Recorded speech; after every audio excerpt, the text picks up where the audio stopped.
A veces hemos tomado la actitud del hijo mayor de la parábola que hoy vamos a escuchar, en donde nos consideramos tan buenos y pensamos que Dios no nos ha dado nada.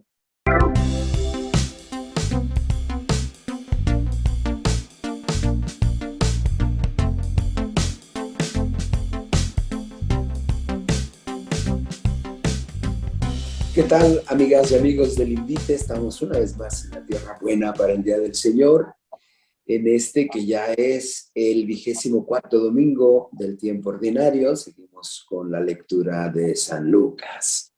Y aquí los participantes, Toño, hoy nos va a conducir, Michele, hola Michele, y Jaime. Saludos, ¿qué tal? Bienvenidos, bienvenidos. Pues, Toño, tú nos indicas, ¿quieres hacer alguna reflexión inicial o pasamos al texto? Pues si les parece, pasemos al texto de uno de los pasajes de San Lucas más conocidos, diría yo. Entonces. Bien, bien, pues alguien que se proponga para leer. Bien. Del Evangelio según San Lucas. En aquel tiempo se acercaban a Jesús los publicanos y los pecadores a escucharlo, por lo cual los fariseos y los escribas murmuraban entre sí: Este recibe a los pecadores y come con ellos. Jesús les dijo entonces esta parábola: ¿Quién de ustedes, si tiene 100 ovejas y se le pierde una, no deja las 99 en el campo y va en busca de la que se le perdió hasta encontrarla? Y una vez que la encuentra, la carga sobre sus hombros, lleno de alegría, y al llegar a su casa reúne a los amigos y vecinos y les dice: Alégrense conmigo, porque ya encontré la oveja que se me había perdido. Yo les aseguro que también en el cielo habrá más alegría por un pecador que se arrepiente que por 99 justos que no necesitan arrepentirse. ¿Y qué mujer hay si tiene 10 monedas de plata y pierde una? ¿No enciende luego una lámpara y barre la casa y la busca con cuidado hasta encontrarla? Y cuando la encuentra, reúne a sus amigas y vecinas y les dice: Alégrense conmigo, porque ya encontré la moneda que se me había perdido. Yo les aseguro que así también se alegran los ángeles de Dios por un solo pecador que se arrepiente. También les dijo esta parábola: Un hombre tenía 2 hijos y el menor de ellos le dijo a su padre: Padre, dame la parte que me toca de la herencia. Y él les repartió los bienes.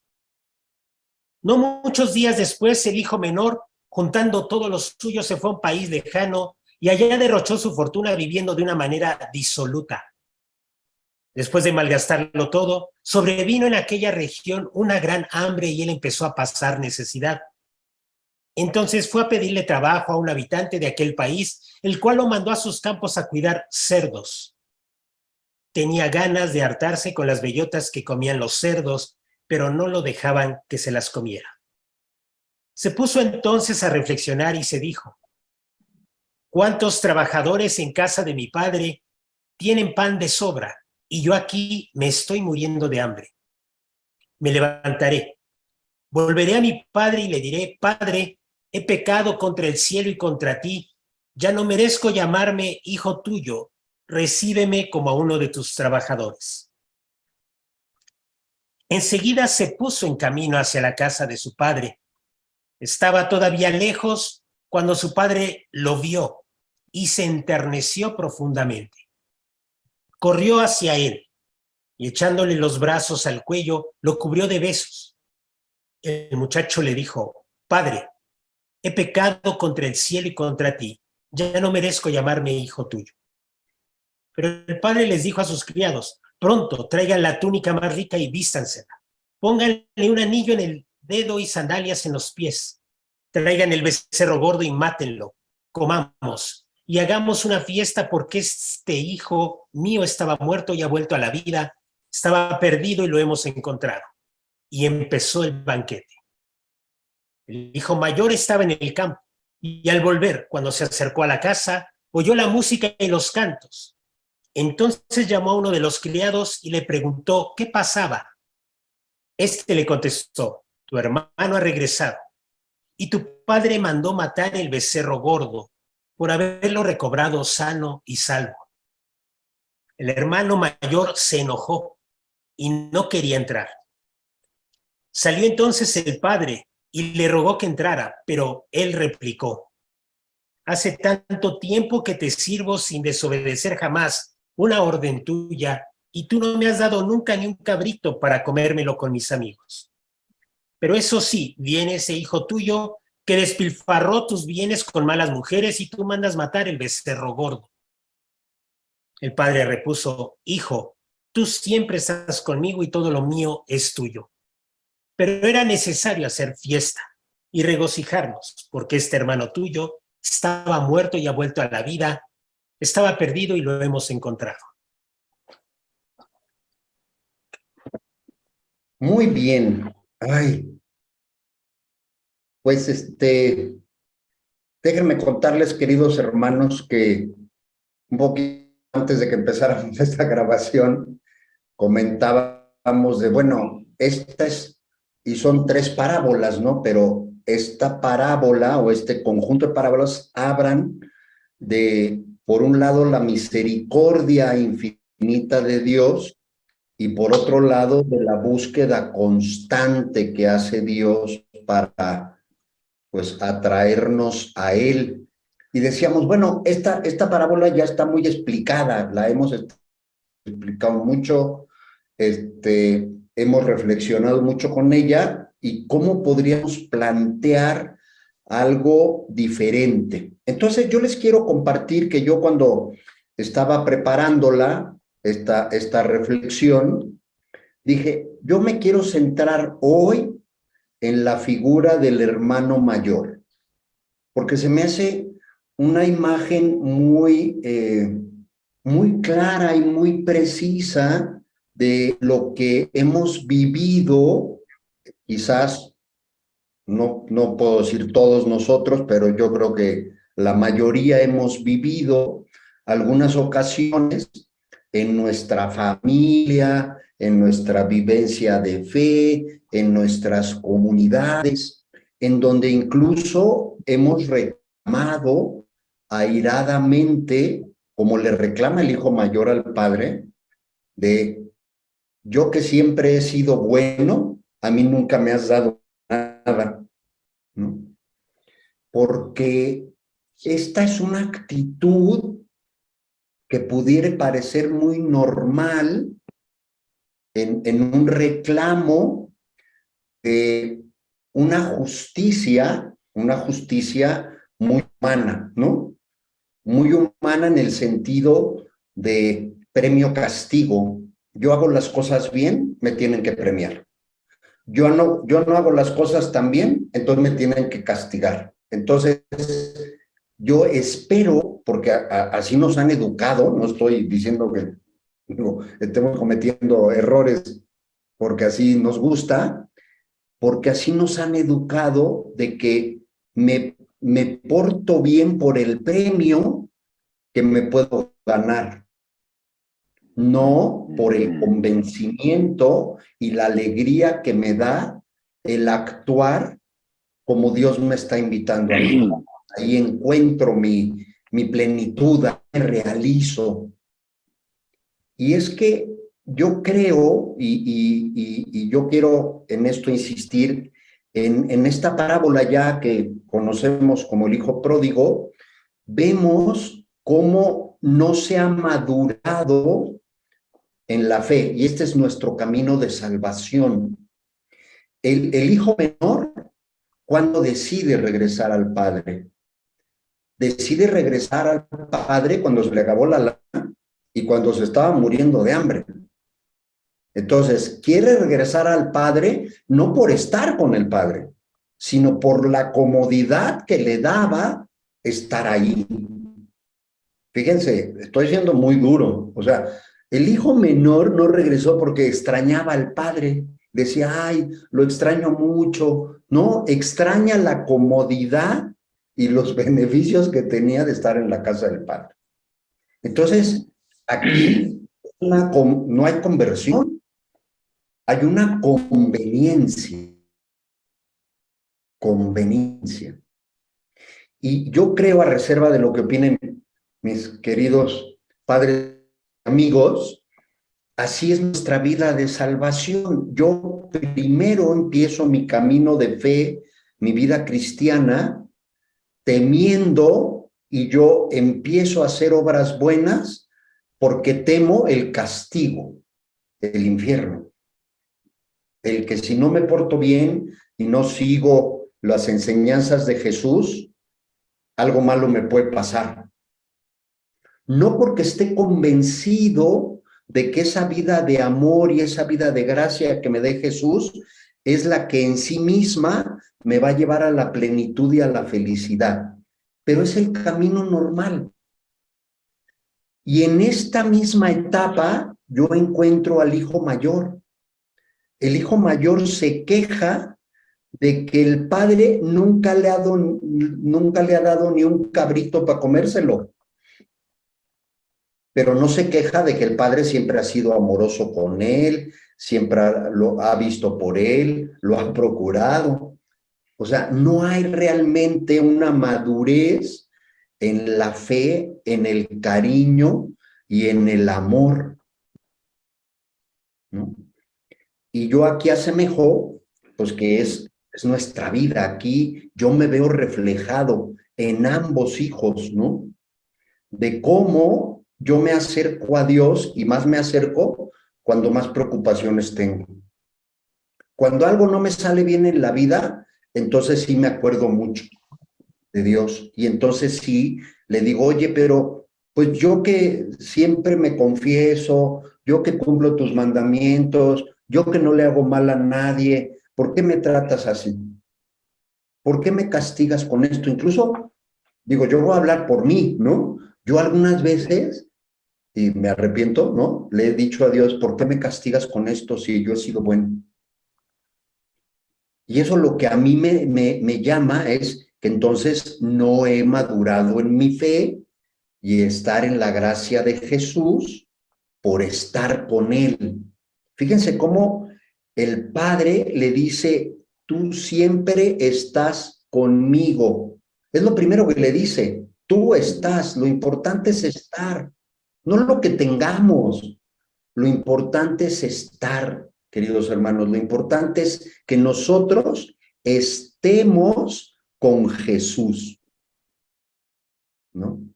Con Jesús, estar.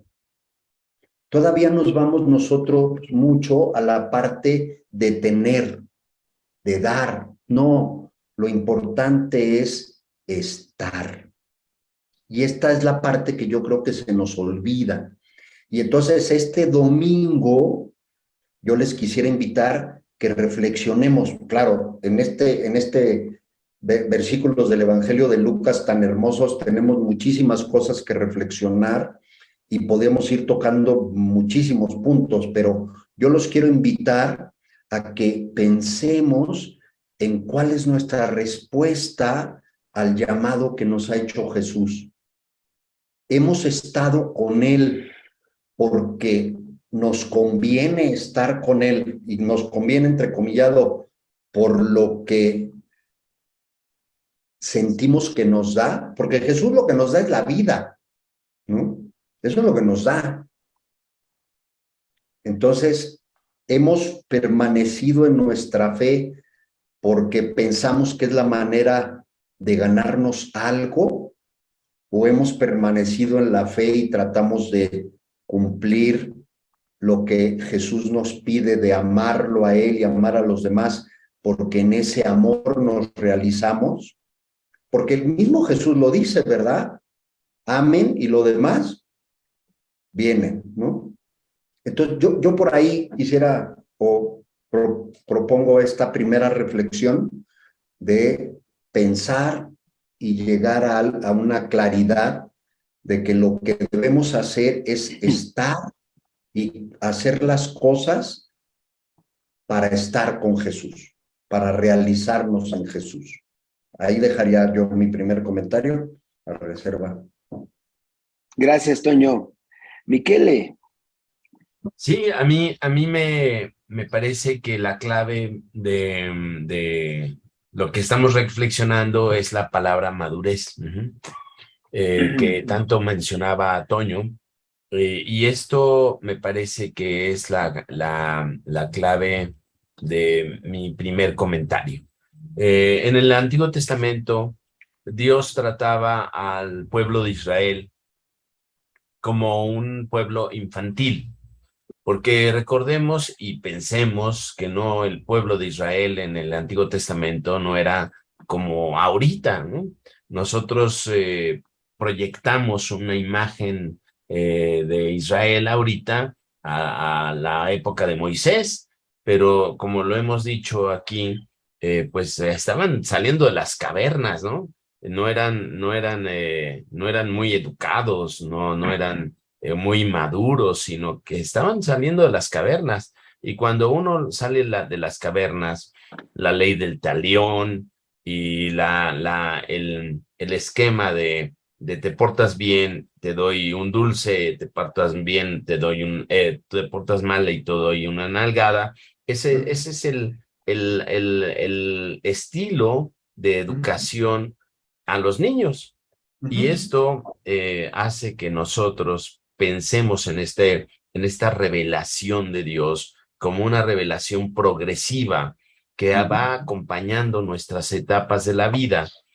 Y por supuesto que en esta etapa de la vida que ya estamos, después de la intervención de Jesús, que se inaugura en la etapa final de la historia. No sabemos cuánto va a durar esta etapa, no sabemos si 2030 o 2050 o 2000 o 3000 o 4000, todo el tiempo que dure esta etapa desde la cruz hasta ahora, hasta el fin del mundo, está considerada por los escritores sagrados como San Pablo, como los evangelios, como la etapa final de la historia. Entonces, ya llegamos al culmen de la historia porque Cristo ha inaugurado una nueva relación con Dios. Ya no está basada en el premio y en el castigo. Bien dices, Toño, que el hijo mayor está queriendo sostener esta dinámica infantil que es de premio y castigo. Y muchos cristianos vivimos todavía en el premio y el castigo, pero cuando nosotros nos encontramos con la misericordia de Dios, nuestro movimiento inicial es convenenciero. Pero el movimiento de convenenciero se tiene que convertir en una conveniencia. Nos conviene estar en la casa del Padre. Nuestro movimiento inicial es convenenciero y tenemos que entrar a la conveniencia de estar en el amor del Padre. Cuando nosotros somos sobreabundados por la gracia, el Padre se nos abalanza, no deja ni que hablemos, porque el niño, el hijo pródigo, bueno, el hijo rebelde, despilfarrador, se planteó un esquema de palabras muy, muy gratas para endulzarle el oído al padre, y ni siquiera el padre lo dejó decir nada. Se le abalanzó y lo vistió y le puso los signos de los signos que ya hemos hablado mucho de estos signos de la dignidad, de la dignidad de un hijo de Dios. Entonces, yo hago cuenta de todo lo que hemos hablado en estos 3.5 años del hijo pródigo, pero yo quiero resaltar este proceso de maduración que consiste de pasar del convenencierismo a la conveniencia. pasar del premio y del castigo al amor, porque la ley era utilizada para premiar y castigar, y esto es muy relativo, muy relativo. Cuando nosotros fallamos en una cosa, estamos, bueno, cuando nosotros estamos acertando en una cosa, no podemos dejar de ver que estamos fallando en otra. Y entonces el premio y el castigo se mueven de una manera muy, muy absurda en nuestras vidas. A veces nos premian algo, pero por el fondo estamos haciendo cosas inimaginables, monstruosas. Y entonces, si nos premian, pues no nos lo creamos, ¿no? Y si nos castigan, pues no nos lo creamos tampoco. Santa Teresa decía que estos momentos difíciles de la vida, de que hablan mal de nosotros, a veces son falsos, pero Santa Teresa decía, yo sé que en el fondo esto me conviene, porque si bien no he hecho este mal, pues es un castigo que merezco en otros males que he hecho, ¿no? Es decir, la vida nos va premiando y castigando, y a veces muy injustamente, pero lo que más me realiza es el amor de Dios, es la misericordia de Dios, el estar, como dices, y el estar es pertenencia, y la pertenencia resuelve muchos problemas, muchos problemas. Esa es mi primera aportación. Gracias, Miquele. Jaime, a ver. Pues sí, igual también en esta misma línea, a mí me llama mucho la atención esto de hay más alegría por un pecador que se arrepiente. De hecho, el contexto inicial del Evangelio es lo rodean publicanos y pecadores, los fariseos y los escribas murmuraban por qué come con los pecadores, y Jesús en estas dos primeras parábolas dice, por un pecador que se arrepiente, hay alegría. ¿Qué es el arrepentimiento? ¿Qué es que el pecador se arrepienta? Yo nada más quisiera hacer como una breve distinción. A veces pensamos que es nada más el sentimiento de culpa, de sentirme mal en el momento por haber hecho algo que me recrimina la conciencia. Pero ese arrepentimiento no es. Ese sentimiento de culpa que nos surge es nada más la antesala de volverlo a hacer. Esto de sentirme mal y sentirme culpable por haber hecho algo, no es ese el arrepentimiento. ¿En qué consiste el arrepentimiento? Yo pienso que el arrepentimiento es una experiencia mucho más fuerte, es darme cuenta como pecador que sí estoy en el pecado y que no puedo ni siquiera regresar al Padre, que no puedo dejar mis propias situaciones de muerte, de esclavitud, de violencia, no las puedo dejar. Ya cuando la persona llegue a ese punto, yo creo que es ahí donde nos encuentra Dios. Y de hecho estas dos primeras parábolas y también la otra nos habla de esta experiencia de Dios, un Dios que va a nosotros en esta situación tan, pues ya tan, a veces tan de locura, de darme cuenta que estoy en el pecado y no poder salir de él, no querer salir de él, aunque me doy cuenta, y va a encontrarme Dios. De hecho, estas dos primeras parábolas hablan de pues, Jesús en medio de tanto los pecadores como los que no se sienten pecadores y también lo son. Pues ahí está, en el centro Jesús. Y yo creo que esta experiencia de Dios pues enmarca estos dos puntos. Dios que me busca y Dios que me espera también, porque bueno, en la parábola del hijo pródigo es Dios que va a estar esperando mi regreso, pues con estas condiciones que hablaba el padre, ya con el padre Miguel, sí, de muy convenencieros, en esas condiciones me espera. Entonces, sí, es esta experiencia profunda de mi propio pecado, del cual no me arrepiento, si no es que Dios va a encontrarme. Y yo creo que esa experiencia pues inicia un camino nuevo, inicia un camino en donde ya uno se va dando cuenta que es conveniente estar en la casa del Padre, como decía Miguel. Pero sí, yo quería hacer este detalle de un arrepentimiento a veces fácil que creemos que se da solo porque me siento mal por alguna acción que hice, y no hay de verdad un movimiento más profundo, que es el de Dios me busca en mi propio pecado, me va a buscar. Y es este escenario el que pinta San Lucas al inicio. Jesús comiendo con publicanos y pecadores. Jesús llegando hacia nosotros, hacia nuestra incapacidad de volver a Él. Entonces, pues por ahí estaría yo hablando. Gracias, Jaime.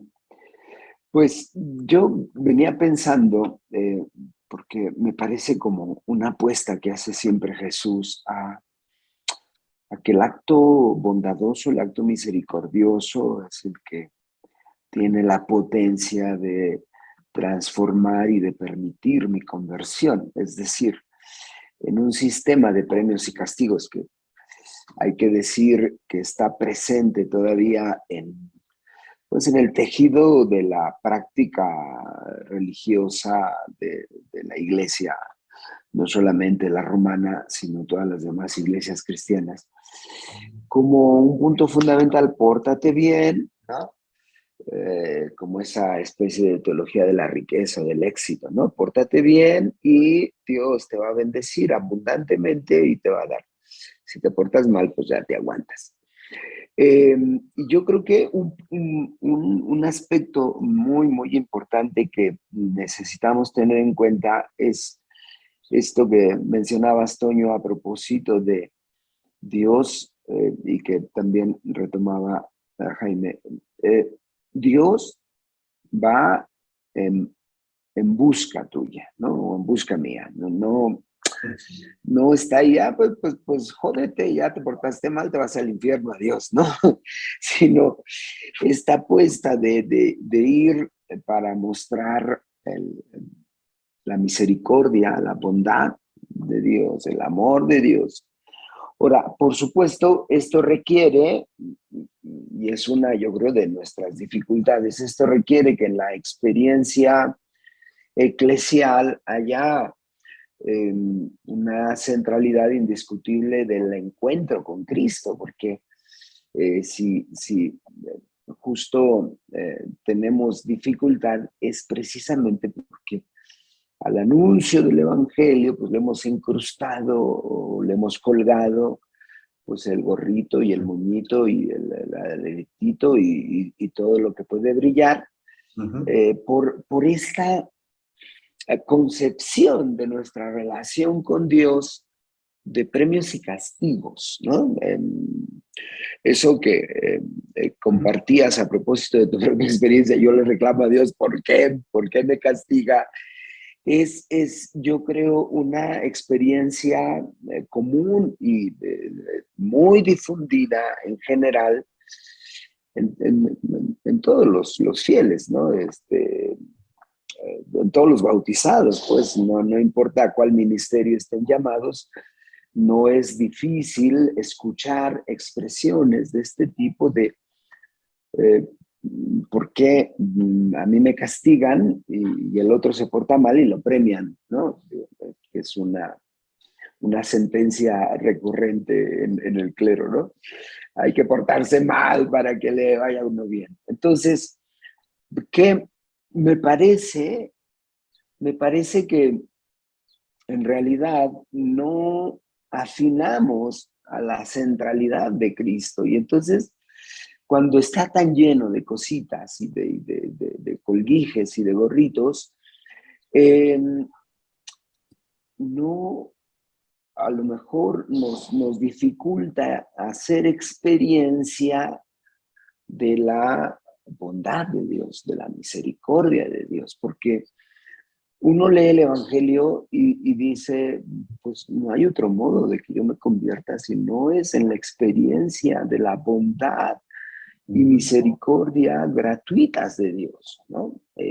Yo reflexionando hace un par de domingos en el Evangelio, no sé si el domingo, en alguno de estos días, yo decía, Dios, Jesús me mira, ¿no? Lo que hablaba de Jesús, está mirando, conoce el pensamiento de sus oponentes y aún así te considera, te ama, se acerca, te posibilita, ¿no? Se conoce todos mis delitos y todas mis nefandezas y aún así me ama, pues es un Dios que es en serio, ¿no? No es un Dios ahí inventado, sino un Dios que hace en serio. Yo creo, más allá también de la experiencia personal que uno puede tener, la experiencia comunitaria, la experiencia eclesial, debe apuntar más hacia esta gratuidad de la bondad y de la misericordia y no en la condena moralista de tú no, tú no, tú no, tú no, tú no, tú no. ¿No? Vivimos en una praxis que es de exclusión, ¿no? Del evento salvífico. O sea, tú no puedes participar por esto, tú no puedes participar por aquello, tú estás fuera, ¿no? Y es una cosa rara en la iglesia hoy. Entonces, yo creo que el evangelio del hijo pródigo, pues nos permite repensar y repensar también, no solamente la experiencia de cómo me acerco a Dios, desde dónde me acerco a Dios, porque Dios es capaz de cambiarme la historia, de cambiar mi motivación, ¿no? Sino también como una experiencia comunitaria que, que toma al hombre caído y le sana las heridas y se lo lleva a la posada, ¿no? Porque hoy los discursos que escuchamos, cuando no de indiferencia, que me parece peor, pero sí de condena, de exclusión, y entonces en una desmentida descarada del anuncio del Evangelio, que es justamente la misericordia gratuita que sana las heridas, que es capaz de convertir a la persona humana para abrirse a la bondad, no solamente recibida, sino también dispensada en la medida de nuestras posibilidades. Pues eso, Toño. Pues yo quisiera agregar ya con lo que ahorita nos estabas comentando, padre Victoriano, en lo que ya había comentado el padre Jaime y el padre Miguel. Fíjense cómo en esta parábola el padre de los dos muchachos, repite 2 veces estas frases. Era necesario hacer fiesta y regocijarnos porque este hermano tuyo estaba muerto y ha vuelto a la vida. Estaba perdido y lo hemos encontrado. Lo repite 2 veces aquí ante el hijo mayor, pero cuando recibe al hijo menor, le dice a toda la gente que estaba con él estas mismas palabras. Y yo encuentro aquí, es el mensaje que nos está dando Cristo. Si nos alejamos de Él, estamos muertos. Cuando regresamos a Él, volvemos a la vida. Y es esa vida que solamente podemos tener con Él, ¿no? Y el que no está con Él, además de que no tiene esa vida, porque Él es vida, pues estamos perdidos. Pero el Padre no dice lo he encontrado, sino aquí, como bien comentaba el Padre Victoriano, dice lo hemos encontrado. La comunidad completa es la que recupera a cualquiera que andaba perdido, porque esa comunidad se forma alrededor de Jesús, y Jesús es el centro de la comunidad y es pues el que nos da vida. Y eso ojalá no lo olvidáramos, ¿no? Él es la vida, hay que estar con Él. Ahí yo quisiera dejar mi comentario. Gracias, Toño. Miquel, ¿quieres Sí, comentar algo más? me encantaría como una reflexión tangencial o de la periferia de este evangelio. comentar acerca de los premios y los castigos que a veces vemos en nuestra vida.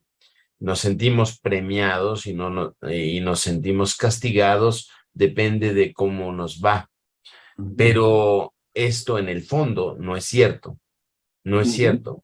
En la vida nos va como nos va. A veces nos premia, a veces nos castiga la vida, pero no es Dios, pero no es Dios. Dios está más allá. Sería tanto como decir que el papá está castigando a su hijo que quiere comerse las bellotas de los cerdos y no lo dejan. Es decir, el papá lo mira a lo lejos con ternura, con amor, pero no está provocando su desgracia.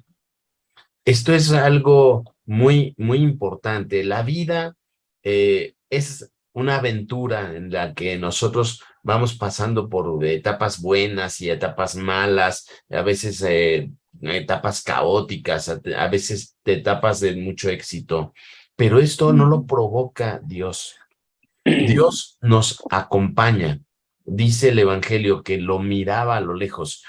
Uno piensa, como yo ya lo he mencionado en otros episodios, uno piensa que el papá lo ve a lo lejos, es decir, ya se va acercando a 1 kilómetro de distancia y lo comienza a ver. No, el Evangelio de Lucas no dice nada en el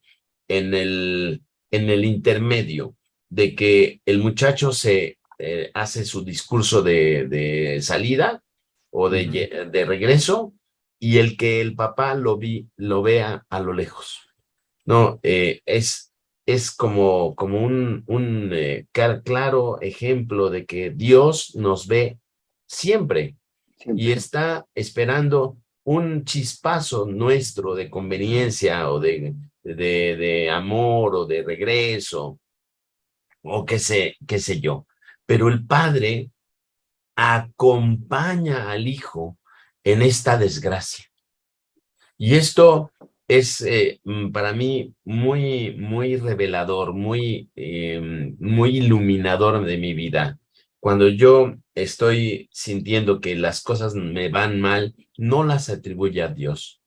Y cuando yo lo estoy sintiendo que las cosas me van bien, tampoco lo atribuyo a Dios. Yo atribuyo el acompañamiento, la iluminación de la palabra, la fuerza del Espíritu Santo para enfrentar todo lo que es la aventura de mi vida, ¿no? Y entonces las desgracias, pues no las atribuyo a Dios. Yo no me despierto a ver cada mañana, a ver cómo está planteado la historia para mí de parte de Dios. No, yo tengo que hacer mi historia. A veces me va bien, a veces me va mal, y no es un premio, no es un castigo de Dios, sino que Dios me acompaña en todo lo que hago y en todo lo que experimento, las cosas buenas y las cosas malas. Dice San Pablo, todo es bueno para quien ama la voluntad de Dios.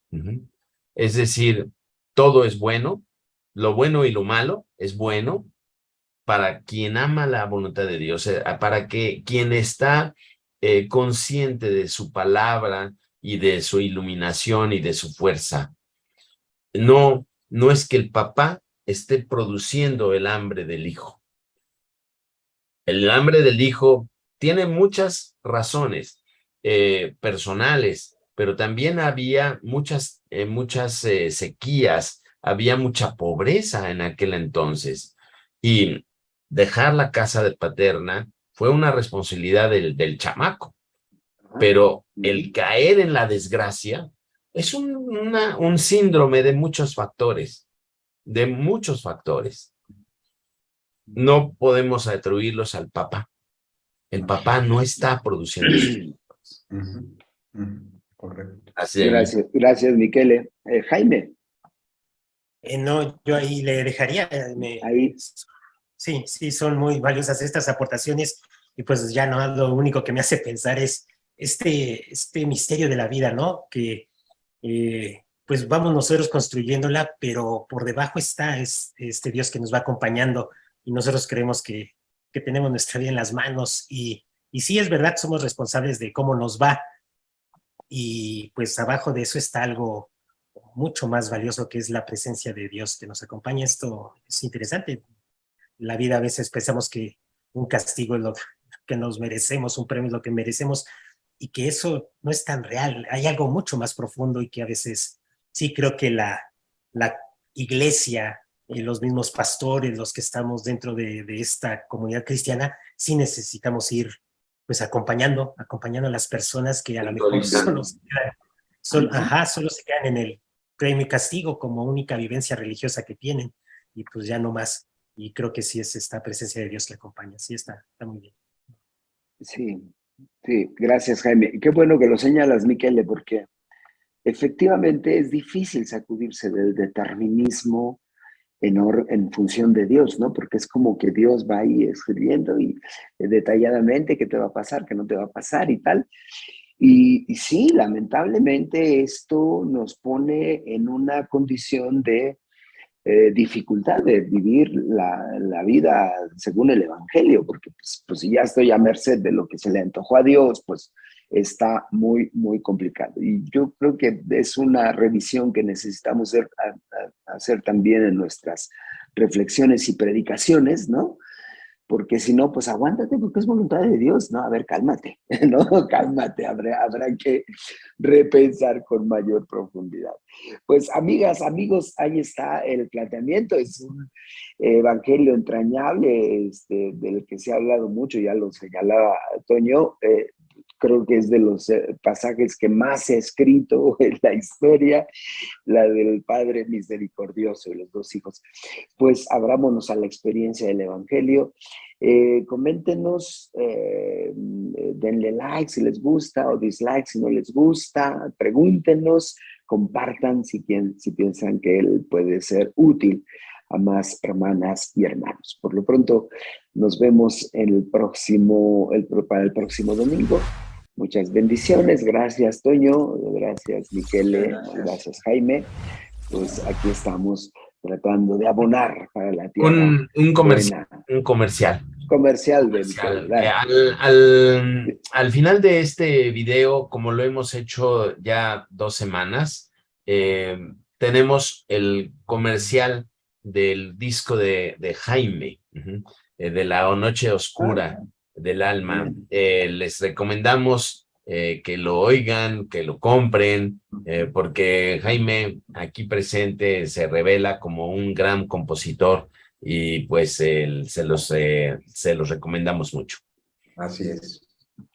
Pues tómenlo en cuenta. Bendiciones a todas. Bendiciones. Bye.